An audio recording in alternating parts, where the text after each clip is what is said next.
कोई कहता है कि हुजूर खुद तशरीफ लाते हैं। अब इस पे फकीर का कहना यह है कि जो मौकिफ रखेगा, जैसा अकीदा रखेगा, जो रखेगा कि तस्वीर दिखाई जाती है उसको तस्वीर ही दिखाई जाएगी, जो कहेगा पर्दे उठाए जाते उसको पर्दे उठाए जाएंगे, और जो अकीदा रखेगा कि हुजूर तशरीफ लाते हैं तो हुजूर तशरीफ लाए। उनके करम से जैसी उम्मीद होगी फैजान वैसा ही मिलेगा। और ये मौकिफ मेरे इमाम अहले सुन्नत का है कि कब्र में लहराएंगे ताहश चश्मे नूर के, जलवा फरमा होगी जब, जलवा फरमा होगी, जलवा फरमा होगी जब, जलवा फरमा होगी जब, पर्दे उठेंगे जब नहीं, तस्वीर दिखेगी जब नहीं, जलवा फरमा होगी जब, तलात रसूलुल्लाह की जलवा फरमा आने ही को तो कहते हैं। कौन कहता है मेरी कब्र अंधेरी होगी? जब वो आएंगे उजाला ही उजाला होगा।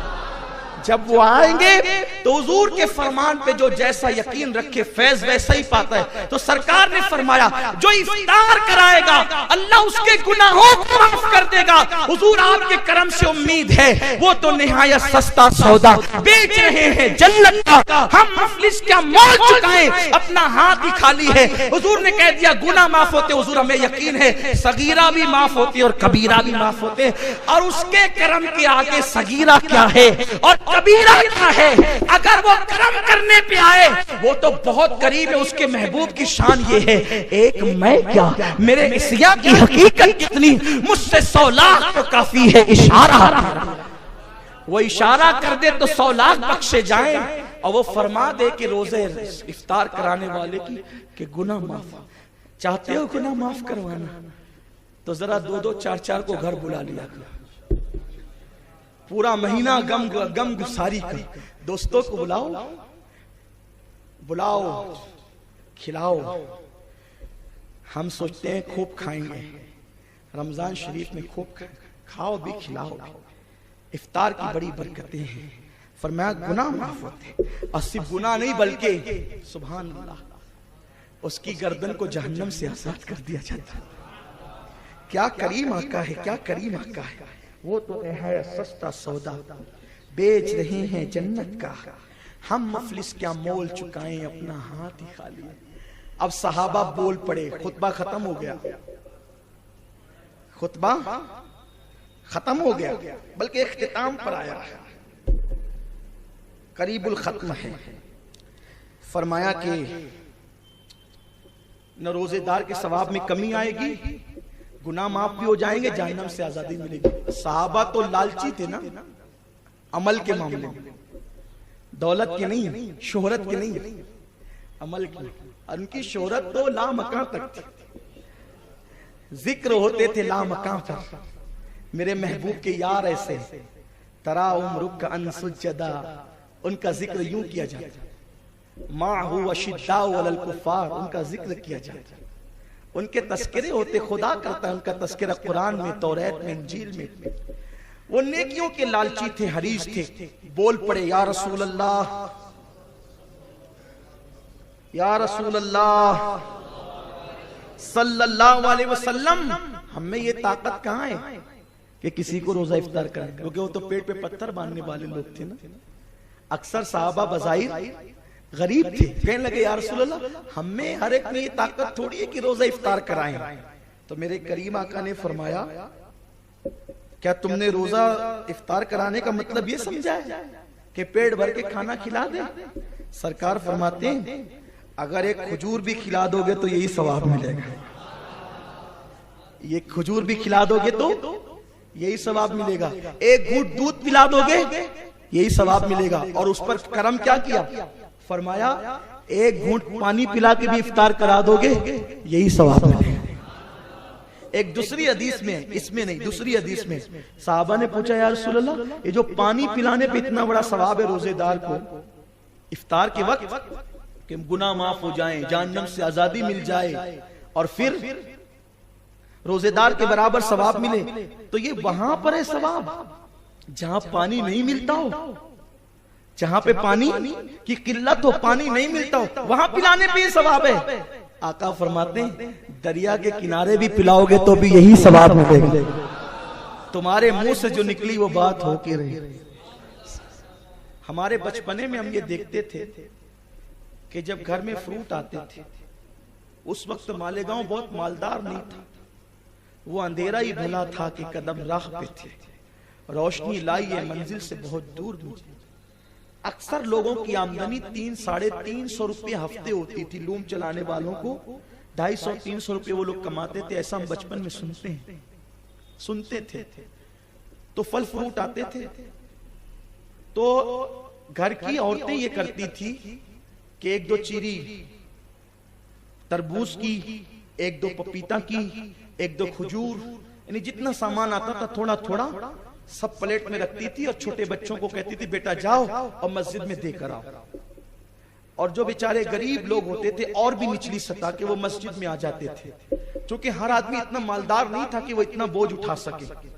तो वो औरतों का सब मौजिन साहब जमा करते थे, और भी जो बड़े बूढ़े होते थे, और फिर उसके बाद दस्तरखान लगता था और उसको तकसीम किया जाता था।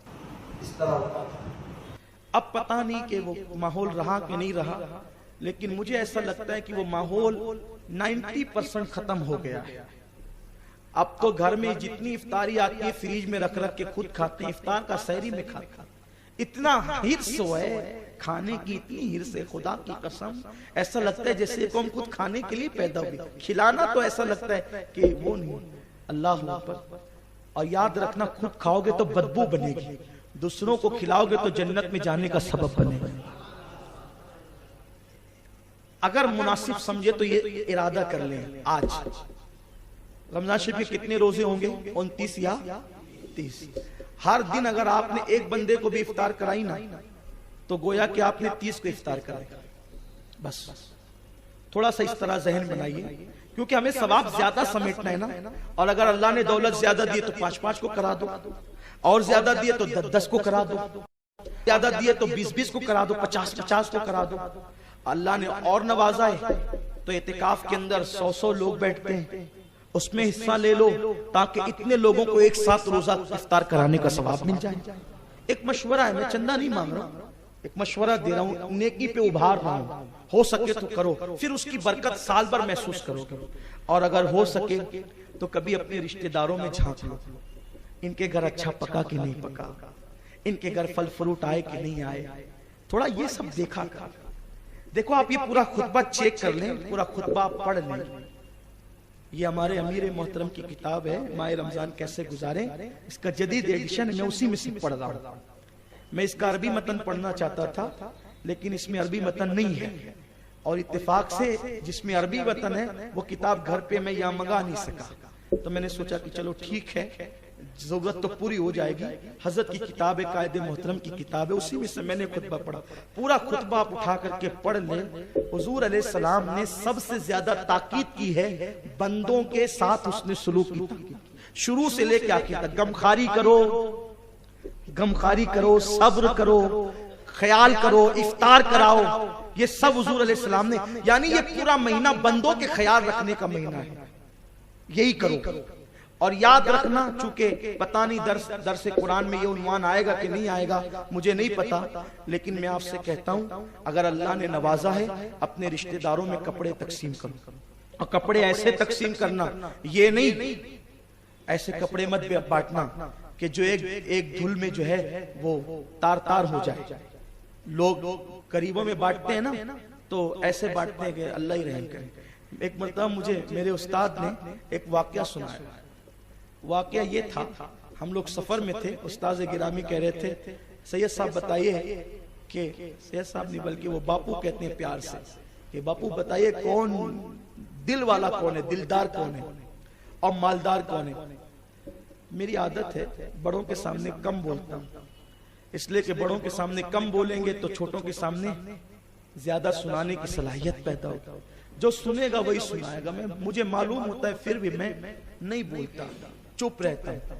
कोई हदीस अगर को उस्ताद पेश भी करते हैं, कहते वो हदीस आपने पढ़ी है, तो मैं कभी ये नहीं कहता हाँ पढ़ी है, बल्कि कहता हूँ आप सुनाएं, क्योंकि मुझे पता है बरकत वाली जबान से सुनूंगा तो नया फैजान मिलेगा।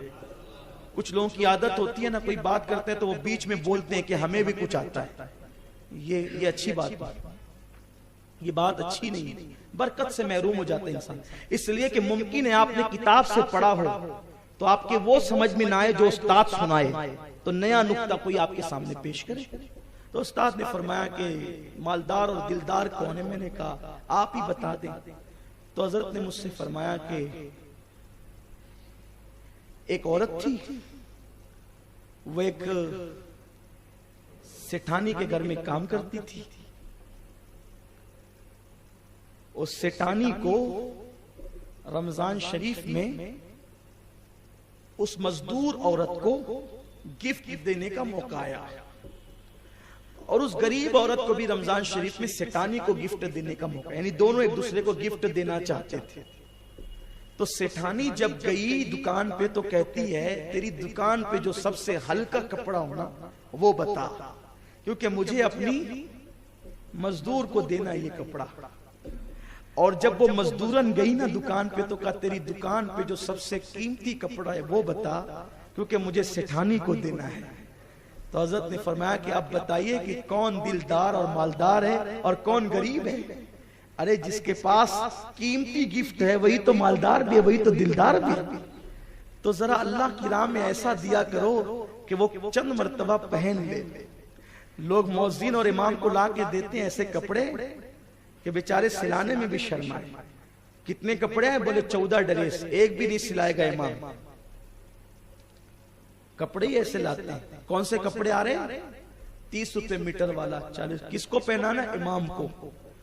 बता, मैं तुझे किस मुंह से याद करूं? मेरे अल्फाज सख्त हो तो मुझे माफ कर दिया करें, लेकिन बात तो जरा देखें। अब ईद की नमाज पढ़ के तो 200 रुपए मीटर का कपड़ा पहन के आएगा ईद की नमाज पढ़ने, और जिसके पीछे पढ़ने आएगा तो उसको 30 रुपए मीटर का पिना रहा है। तुझे शर्म नहीं आई? जो तेरा इमाम बन के खड़ा है वो 30 रुपए मीटर का पहने और तू 200-300 रुपए मीटर का पहने। सोच तो सही। हुजूर अलैहिस्सलाम ने फरमाया, तुम्हारा ईमान उस वक्त तक मुकम्मल नहीं होगा जब तक कि जो चीज तुम अपने लिए पसंद करो वही चीज अपने मोमिन भाई के लिए पसंद न करो। और अगर इमाम ने कीमती, अच्छा इमाम अगर वो 14 वाइट ड्रेस जो मिले थे ना, मार्किन के, टेरी काट के, XYZ के, अगर वो नहीं पहने तो इमाम सबके सामने जो इमाम साहब सब जा रहे हो एक साथ, इमाम साहब वो आपने कपड़े सिलाए नहीं, वो जो मैं दिया था। ला हौला वला कुव्वता इल्ला बिल्लाह। ये हाल कौम का। 14 मत दो, 4 ही दो, लेकिन ऐसे दो कि तुम्हारा इमाम कहीं पहन के जाए तो लगे कि कौम का इमाम आया है। सोच बदलो, सोच तब्दील करो। तो ये पूरा खुतबा कौम के लिए, और अपने लिए भी अच्छा पहनो, दूसरों के लिए भी अच्छे का इंतजाम करो, रिश्तेदारों का भी ख्याल करो। अल्लाह पाक मुझे आप सबको तौफीक अता फरमाए। दौरान